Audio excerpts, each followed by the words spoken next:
What's up, Northerners fans? What's up, Steelers fans? This is Chris with your Week 1 preview. Steelers heading into the Factory of Sadness in Cleveland to take on the Browns. And this video, in part, is in response to a video posted by my homie, DGBG, aka Dave Green, Browns guy. Very cool guy, probably one of my favorite people to hang out and watch football with. He had predicted in his video a few things. Let me go over each and I'll tell you where he went right and where he went wrong. First, he started off by his video by saying the Steelers are going to win the AFC North this year. Again, cool, good start. He then went on to say we're probably going to end with a 10-6 record, and that the Browns are going to win 6 games this season, go 6-10. I actually think he's a little conservative on our end, a little aggressive on their end by 2 games in each account. I think the Steelers are going to take home 12 this season before going on to the playoffs. I think the Browns are going to eke out 4 games this season before going into the draft again.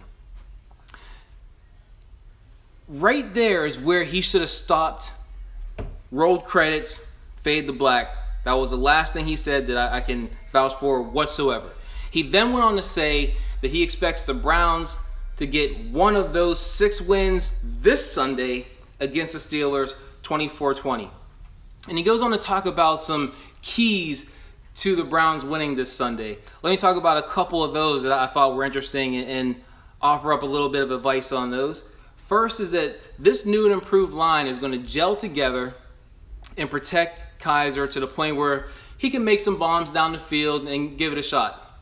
Another key for them is that their front 7 is going to take away the Steelers' 5- and 7-step drops in the passing game. If you're not a huge football person, or if you never played quarterback, or if you don't know what that means, please let me help you out here. So there's a 3, a 5, and a 7-step drop. Your 3-step drop, just what it sounds like, quarterback gets the ball, 1, 2, 3 steps back, quick pass. Those are going to be your hitch patterns. Those are going to be your quick outs. Those are going to be your quick slants.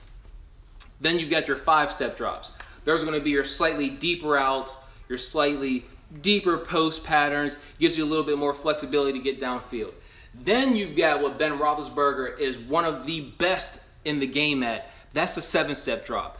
That's when Ben takes his time, lets Brown, lets Martavis Bryant, lets Eli Rogers, lets the outlaw Jesse James get down the field a little bit and just chucks it. What Dave is saying is that their pass rush is not going to allow for that this week. Okay, so those are his 2 keys. Let me rebut those 2. In the words of Lee Corso, not so fast, my friend. The issue is Dave posted this video yesterday before the team today announced that all-star rookie Myles Garrett is going to miss 2 weeks due to a high ankle sprain, including this game against the Steelers. So much for that eliminating the 5- and 7-step drops. His other point is that this new and improved line is going to gel together, band together, and protect Kaiser. Now, the issue with that is that Kaiser's a rookie. He's a rookie. He's going out to the Wolves against the Pittsburgh Steelers for his very first game. This is not going to be how he imagined his initial NFL experience. Let me just tell you about that. He's going to take an ass whooping on Sunday, but it's going to be a good one. It's going to be a good learning experience for him. And luckily for him, it's not going to get any harder for him than it's going to be this Sunday against the Steelers. We have Joe Hayden on the field now. I mean, he's going to come back and really haunt the Browns. You've got Artie Burns just continuing to grow and improve. You've got TJ Watt out there just ready to rip someone's head off. You've got, oh man, you got Bud Dupree out there. I mean, he's just been waiting. He's just been waiting to get back there and see what the Browns have in the backfield for dinner. So again, I expect their offense to kind of sputter today or this Sunday. I don't see it quite going that 24-20 Browns. I see this being more of a 27-13 Steelers game. Now, that being said, it's not going to be as close as I made it sound. I think the Steelers' first team is going to hold the Browns' first team to 2 field goals, 6 points.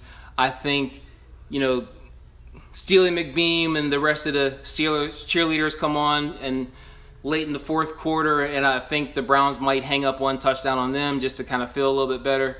That's where they get from 6 to 13. But again, the Steelers with the 27, I mean, you've got Bell, Brown, all in great shape. I would love to see my main man James Conner come out there and score one in his first game. Just a couple other things I want to touch on in this game. The killer bees, I mean, it's just going to be too much of them. Too many bees for the Browns. A stat that I just read on ESPN just before I posted this is that over the past 3 games, Bell and Brown have combined for over 300 yards a game in each of those last 3. That's at least, or averaging 150 yards per guy per game. You can't win ball games that way. It's not going to happen. I see them continuing that success against the Browns this week. A couple other things. Like I said, Hayden being what might be the missing piece. It's like in fantasy football when the trashy team sends one of their best players to the best team and now makes them unstoppable. I don't want to say too much early in the season, but Hayden might be that missing piece that could have kept us from getting our asses whipped at the hands of the Patriots last season. I see this Steelers defense playing a lot more man, a lot more press coverage, and that could be all the difference. Could be all the difference in a lot of the games we lost last year, especially that game against the Patriots. Unfortunately, as you can see, we're all doing our own thing this week, so we're not going to be at Rocco's, but I do want to give Rocco's a shout out. I also want to give a shout out to Super Fan Style and the rest of my Steelers fans out there. Hey, here we go.